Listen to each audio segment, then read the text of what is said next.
ಅಂದ್ರೆ ನೀವು ಉದ್ಯೋಗ ಎಲ್ಲಿ ಕ್ರಿಯೇಟ್ ಮಾಡ್ತೀರಾ? ಹಂಗಾದ್ರೆ ನಿಮ್ಗೆ ಹಿತಾಸಕ್ತಿ ಎಲ್ಲಿದೆ? ಬಿಜೆಪಿ ಗವರ್ಮೆಂಟ್ ಇದ್ದಾಗ ಬಸವರಾಜ ಬೊಮ್ಮಾಯಿ ಅವರು ಕಲ್ಯಾಣ ಕರ್ನಾಟಕದಲ್ಲೇನೆ 14,000 ಸರ್ಕಾರಿ ನೌಕರಿ ಉದ್ಯೋಗನ ಸೃಷ್ಟಿ ಮಾಡಿದ್ದಾರೆ. 15,000 ಶಿಕ್ಷಕರ ನೇಮಕಾತಿ ಪ್ರಕ್ರಿಯೆಯನ್ನ ಮಾಡಿದ್ದಾರೆ. ಅದನ್ನ ಸಂಪೂರ್ಣ ಮಾಡ್ಲಿಕ್ಕೆ ಪೂರ್ಣಗೊಳಿಸ್ಲಿಕ್ಕೆ 3 ವರ್ಷ ಆದ್ರೂ ಕಾಂಗ್ರೆಸ್ ಅವರಿಗೆ ಯೋಗ್ಯತೆ ಇಲ್ಲ. ಆಯ್ತಾ? ಮತ್ತೆ ಸಿಕ್ಕಾಪಟ್ಟೆ ಸಾವಿರಾರು ಮಾತಾಡೋದು ಮೇಡಮ್ ಪಾರ್ಟಿನ ಡಿಪೆಂಡ್ ಮಾಡ್ಕೋಬೇಡಿ. ನೋಡಿ ಅಲ್ಲಿ ಇಲ್ಲ ಇಲ್ಲ ನೀವು ಮಾತಾಡಿದ್ರೆ ಕೇಳಿಸ್ಕೊಳ್ಳಿ ಮೇಡಮ್. ಇಲ್ಲ ಮೇಡಮ್ ನೋಡಿ ಇಲ್ಲಿ ಒಂದು ನಿಮಿಷ ಕೇಳಿಸ್ಕೊಳ್ಳಿ. ನೀವು ಪಕ್ಷ ಮಾತಾಡ್ತಾ ಇದ್ದೀರಾ, ಮಾತಾಡಬೇಡಿ ನೀವು ಸರ್. ಪಕ್ಷ ಬಿಟ್ಬಿಡಿ ಸರ್. ಕೃಷ್ಣ ಕಾಂತ್ ಕುಮಾರ್ ಮತ್ತು ನಾನು ಕೃಷ್ಣ ಅಶ್ವಿನಿ ನಿಮ್ಗೂ ಪ್ರಶ್ನೆ ಮಾಡ್ತೀನಿ. ಕೋರ್ಟ್ ಅಲ್ಲಿ ವ್ಯಾಜ್ಯಗಳು ಎಷ್ಟೆಷ್ಟು ವರ್ಷ ಹಿಡಿಯುತ್ತೆ ಅನ್ನೋದನ್ನ ನಾನು ಬಲ್ಲೆ. ಆದರೆ ಇದು ರಾಜ್ಯದ ನಿರುದ್ಯೋಗಿಗಳ ದೃಷ್ಟಿಯಿಂದ ನಮ್ಮ ಸರ್ಕಾರ ಕನ್ಸರ್ನ್ ಆಗಿ ಈ ಪ್ರಕರಣವನ್ನ ಬೇಗ ಮುಗಿಸ್ಬೇಕು, ಈ ವ್ಯಾಜ್ಯವನ್ನ ಬೇಗ ಕ್ಲಿಯರ್ ಮಾಡ್ಕೊಳ್ಬೇಕು ಅಂತ ನಾವು ಅಂದ್ಕೊಂಡಿದೀವಿ. ನಮ್ಗೆ ಇದನ್ನ ಇಮಿಡಿಯೇಟ್ ಆಗಿ ಅಥವಾ ಸ್ವಲ್ಪ ಬೇಗ ಕ್ಲಿಯರ್ ಮಾಡ್ಕೊಡಿ ಅಂದ್ರೆ ಕೋರ್ಟ್ ಅಲ್ಲಿ ಏನು ಜಡ್ಜ್ ನಾನು ಕ್ಲಿಯರ್ ಮಾಡ್ಕೊಡಲ್ಲ ಅಥವಾ ಯಾವುದೇ ಬೆಂಚ್ ಅಲ್ಲಿ ಇಲ್ಲ ರೀ ನಾವ್ ಇದನ್ನ ಇನ್ನೊಂದು 20 ವರ್ಷ ಮಾಡಲ್ಲ ಅಂತ ಯಾವ್ದಾದ್ರು ಬೆಂಚ್ ಅಲ್ಲಿ ಹೇಳ್ತಾರ? ದರ್ಶನ್ ಕೇಸ್ಗೆ ನಿಮ್ ಸರ್ಕಾರ ಸುಪ್ರೀಂ ಕೋರ್ಟ್ ಹೋಯ್ತು, ಯಾಕೆ ಈ ಪ್ರಕರಣದಲ್ಲಿ ಹೋಗಿಲ್ಲ? ನೀವು ವ್ಯಾಜ್ಯ ಕ್ಲಿಯರ್ ಮಾಡ್ಕೊಳಕ್ಕೆ 5 ವರ್ಷ ರಿಲ್ಯಾಕ್ಸೇಷನ್ ಕೊಟ್ಟಿದ್ದೀವಲ್ಲ 2007 ಏನ್ ಮಾಡ್ತಾ ಇದ್ದೀರಾ ನಿಮ್ ಸರ್ಕಾರ? 2027 ಡಿಸೆಂಬರ್ ತನಕ ಹೋಗಿ ಸುಪ್ರೀಂ ಕೋರ್ಟ್ಗೆ ಈ ಪ್ರಕರಣದ ಈ ವ್ಯಾಜ್ಯ ಕ್ಲಿಯರ್ ಮಾಡ್ಕೊಂಡು ಬನ್ನಿ. ನೀವು ರಾಜ್ಯದ ಸರ್ಕಾರ ಇಚ್ಛಾಶಕ್ತಿ ಬಗ್ಗೆ ಮಾತಾಡೋದಾದ್ರೆ ಮಾತಾಡ್ತೀವಿ. 2027 ಡಿಸೆಂಬರ್ 30 ರಿಲ್ಯಾಕ್ಸೇಷನ್ ಕೊಟ್ಟಿದ್ದೀವಿ. 5 ಇಯರ್ಸ್ ರಿಲ್ಯಾಕ್ಸೇಷನ್ ಕೊಟ್ಟಿದ್ದೀವಿ. ಯಾಕೆ ಹೇಳಿ? ಇದೆಲ್ಲ ಕ್ಲಿಯರ್ ಆಗಿ ಮೀಸಲಾತಿ ಅನ್ವಯ ಆಗಲಿ. ಮೀಸಲಾತಿ ಅನ್ವಯ ಕಾಂತವ್ರೆ ಮೀಸಲಾತಿ ಅನ್ವಯ ಆಗಲಿ. ಜೊತೆಗೆ ಬಿಡ್ರಿ ಯಡಿಯೂರಪ್ಪ ಮತ್ತೆ ಬೊಮ್ಮಾಯಿ ಬೊಮ್ಮಾಯಿ ಮತ್ತೆ ಯಡಿಯೂರಪ್ಪ ಇಟ್ಟೋಗಿದ್ದಾರೆ 2,60,000 ಹುದ್ದೆಗಳು. ನಮ್ ಸಂವಿಧಾನ ಬರೀ 20,000. ಯಾರು ಹೇಳ್ತೀರಾ ರಾಜಕಾರಣ? ಈ ವಿಷಯದಲ್ಲಿ ನಿಜವಾಗ್ಲೂ ನಮಗೆ ವಿದ್ಯಾರ್ಥಿಗಳ ಬಗ್ಗೆ ಕನ್ಸರ್ನ್ ಇರ್ಬೇಕು ಮೇಡಮ್. ಧಾರವಾಡದಲ್ಲಿ ನಾವು ಮಾಡಿದ್ವಿ. ಅಲ್ಲಿ ಇವತ್ತು ನೀವು ಅಲ್ಲಿ ನೋಡ್ಕೊಂಡ್ ಬಂದಿದ್ರ ಲಕ್ಷಾಂತರ ಯುವಕರು ಮೇಡಮ್. ಕೆಲವರು ಹೇಳ್ತಾರೆ ಸರ್ ಊರಿಗೆ ಹೋಗಲ್ಲ, ಊರಿಗೆ ಹೋಗಿದ್ರೆ ನಾಚಿಕೆ ಅಕ್ಕಪಕ್ಕದ ಮನೆಯವರೆಲ್ಲ ಕೇಳ್ತಾರೆ ನಮ್ಗೆ. 100% ಏನ್ ಮಾಡ್ಲಿ, ಇನ್ನು ಎಷ್ಟು ವರ್ಷ ಓದ್ತಾ ಇದ್ರ, ನಿಮ್ಗೆ ಉದ್ಯೋಗ ಸಿಕ್ಕಿಲ್ವಾ? ಯಾರಾದ್ರೂ ರಾಜಕಾರಣಿಗಳು ಅಥವಾ ಯಾರೇ ಆಗ್ಲಿ ಯಾರಾದ್ರೂ ಇದ್ರಲ್ಲಿ ರಾಜಕೀಯವನ್ನ ಬೆರೆಸೋದಕ್ಕೆ ನೋಡಿದ್ರೆ ಅವರು ಮನುಷ್ಯರಲ್ಲ ಅಂತ ನಾನು ಅರ್ಥೈಸ್ಕೊಳ್ಬೇಕಾಗತ್ತೆ. ಯಾಕಂದ್ರೆ ಈ ಜಾತಿ ರಾಜಕಾರಣದಿಂದಲೇ ಇದೆಲ್ಲ ಶುರುವಾಗಿತ್ತು. ಜಾತಿಗಳಿಗೆ ಮೀಸಲಾತಿಯನ್ನ ಕೇಳ್ಕೊಂಡು ಆ ಮೀಸಲಾತಿ ಸಮಸ್ಯೆಯಿಂದ ಹುಟ್ಟಾಕಿ ಆ ಸರ್ಕಾರ ಹಂಗ್ ಮಾಡ್ತು, ಈ ಸರ್ಕಾರ ಹಿಂಗ್ ಮಾಡ್ತು. ನೀವ್ಯಾರು ಕೂಡ ಈ ರಾಜ್ಯದ ಯುವಕರ ಪರಿಸ್ಥಿತಿ ಏನು ಅನ್ನೋದನ್ನ ಯಾರು ತಲೆಯಲ್ಲಿ ಇಟ್ಕೊಳ್ಳಿಲ್ಲ. ಮೀಸಲಾತಿ ಸಿಕ್ಬಿಟ್ರೆ ನಮ್ಮ ಸಮಾಜದ ಯುವಕರಿಗೆ ಒಳ್ಳೇದಾಗ್ಬಿಡುತ್ತೆ ಅಂತ ಅಂದ್ಕೊಂಡವ್ರು ಇವತ್ತು ಮೂಲೆಯಲ್ಲಿ ಹೋಗಿ ಕೂತಿದ್ದಾರೆ. ಮೀಸಲಾತಿ ತಗೊಂಡ್ಬಿಟ್ರೆ ನಮ್ಮ ಸಮಾಜದ ಮಕ್ಕಳು ಉದ್ಧಾರ ಆಗ್ತಾರೆ ಅಂತ ಅಂದ್ಕೊಂಡವ್ರು ಮೂಲೆಯಲ್ಲಿ ಕೂತಿದ್ದಾರೆ. ಅವರು ಬಂದು ಯಾರು ಇವತ್ತು ಧ್ವನಿ ಎತ್ತುತ್ತಾ ಇಲ್ಲ.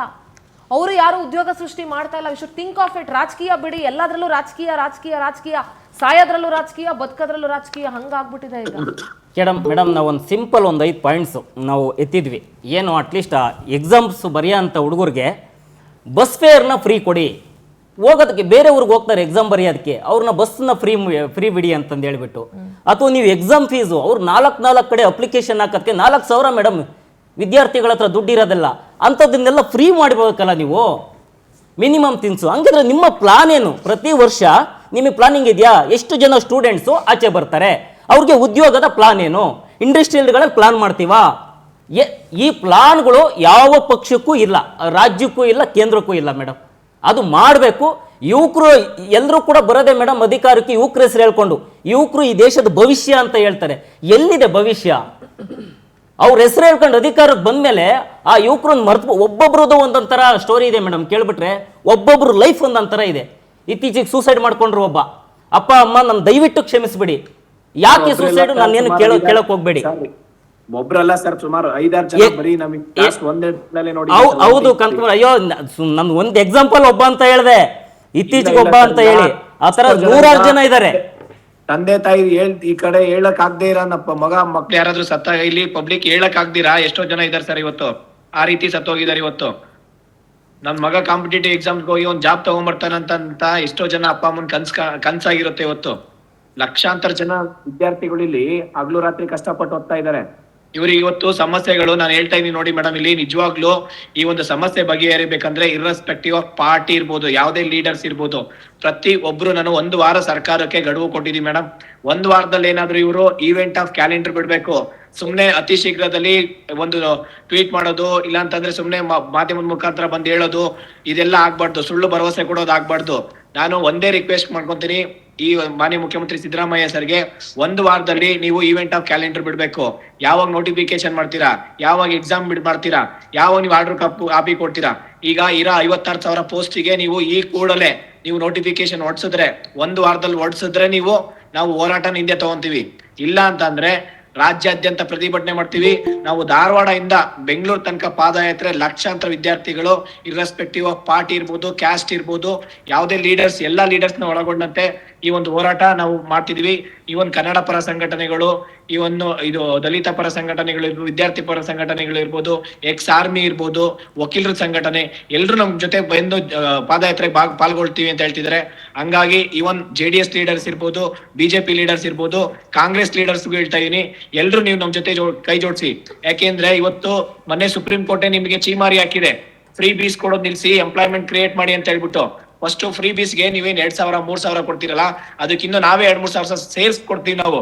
ನೀವು ಸರ್ಕಾರದಲ್ಲಿ ಎಂಪ್ಲಾಯ್ಮೆಂಟ್ ಕ್ರಿಯೇಟ್ ಮಾಡಿ. ಇವತ್ತು ಎಂಪ್ಲಾಯ್ಮೆಂಟ್ ಕ್ರಿಯೇಟ್ ಮಾಡೋದ್ರಿಂದ ಯುವಕರ ಭವಿಷ್ಯ ನೀವು ನಿರ್ಧಾರ ಆಗುತ್ತೆ. ಇವತ್ತು ನಮ್ಮ ದೇಶದಲ್ಲಿ 15ರಿಂದ 35 ಕಾಂತಕುಮಾರ್, ಒಂದ್ ನಿಮಿಷ, ನಾನು ಲಾಸ್ಟ್ ನಿಮ್ಮ ಹತ್ರ ಒಂದ್ ನಿಮಿಷ. ಕಾಂತಕುಮಾರ್, ಯುವ ನಿಧಿ DCM ಹೇಳ್ತಾ ಇದ್ರು, ಅದಕ್ಕೆ 3,000 ಕೊಡ್ತಾ ಇದೀವಲ್ಲ ಅಂತ ಹೇಳಿದ್ರು. ಏನಂತೀರಾ ಆ ಮಾತಿಗೆ? ಯುವ ನಿಧಿ ಬಗ್ಗೆ ಏನ್ ಹೇಳಿ? ನನ್ನ ಪ್ರಕಾರ ಯುವ ನಿಧಿ ಸರಿಯಾಗಿ ರೀಚ್ ಆಗಿಲ್ಲ ಅನ್ನೋದು ತೋಪ್ ಹಿಡಿದು ಹೋಗಿದೆ, ಹಳ್ಳ ಹಿಡಿದು ಹೋಗಿದೆ ಅಂತ ನನಗಿರೋ ಮಾಹಿತಿ. ಮೇಡಮ್, ಅದು ನಿಜ ಹೇಳ್ತೀನಿ ಕೇಳಿ. ಇಲ್ಲಿ ಯಾರಿಗೂ ರೀಚ್ ಆಗಿಲ್ಲ ಸ್ಟೂಡೆಂಟ್ಸ್ಗೆ.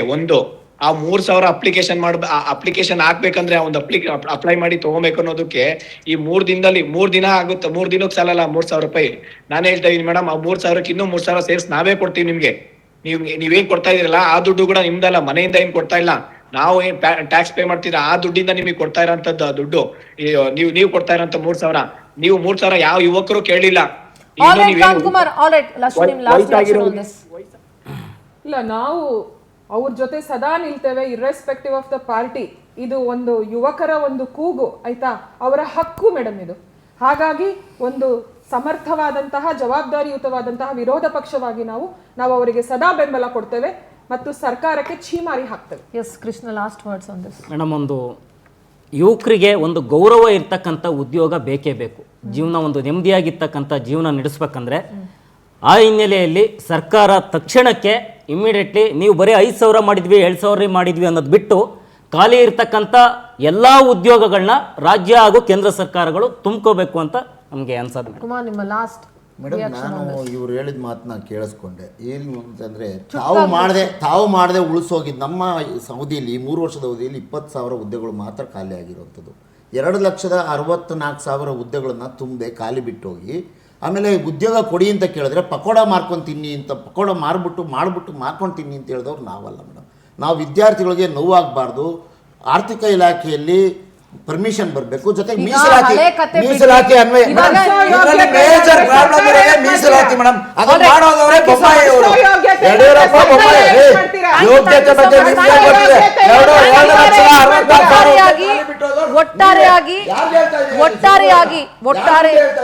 ಕುಮಾರ್, ಒಂದ್ ನಿಮಿಷ.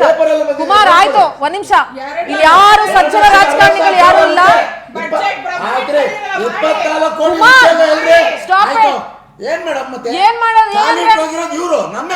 ಇದೊಳ್ಳೆ ಮಾತಾಡ್ತೀನಿ. ಒಟ್ನಲ್ಲಿ ನಾನು ಹೇಳಲ್ಲ, ನಾಚಿಕೆ ಗೆಟ್ಟ ರಾಜಕಾರಣಿಗಳು, shameless parties, shameless politicians, irresponsible politicians, irresponsible parties. ಯಾಕೆ ಅಂತ ಹೇಳ್ತೀನಿ, ಎಲ್ಲಾದ್ರಲ್ಲೂ ರಾಜಕೀಯ. ಅವ್ರು ಬಿಟ್ಟೋದ್ರು, ಇವ್ರು ಬಿಟ್ಟೋದ್ರು. ಆದ್ರೆ ಭ್ರಷ್ಟಾಚಾರದಲ್ಲಿ ಒಂದ್ ನಿಮಿಷ ಇರ್ರಿ, ನಾವು ಮಾತಾಡ್ತಾ ಇದೀವಿ. ಎಲ್ಲಿಂದ ಎಲ್ಗೋ ಹೋಗ್ಬೇಡಿ, ಒಂದ್ ನಿಮಿಷ ವೇಟ್ ಮಾಡಿ. ಒಂದ್ ನಿಮಿಷ ಇರಿ ಕುಮಾರ್, ಒಂದ್ ನಿಮಿಷ ಇರಿ. ಹೇಳಕ್ ಬಿಡ್ಬೇಕು, ಒಂದ್ ನಿಮಿಷ ಇರ್ಬೇಕು. ನಿಮ್ ಸಮಯ ಮುಗ್ದಿದೆ, ಒಂದ್ ನಿಮಿಷ ವೇಟ್ ಮಾಡಿ.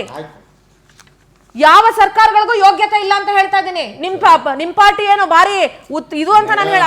ಒಂದ್ ನಿಮಿಷ ಪ್ಲೀಸ್ ಡೋಂಟ್ ಟಾಕ್. ದೇಶದಲ್ಲಿ ಇವತ್ತು ಈ ಮಟ್ಟದಲ್ಲಿದೆ ನಿಲ್ಲಿಸ್ರಿ ಸಾಕು.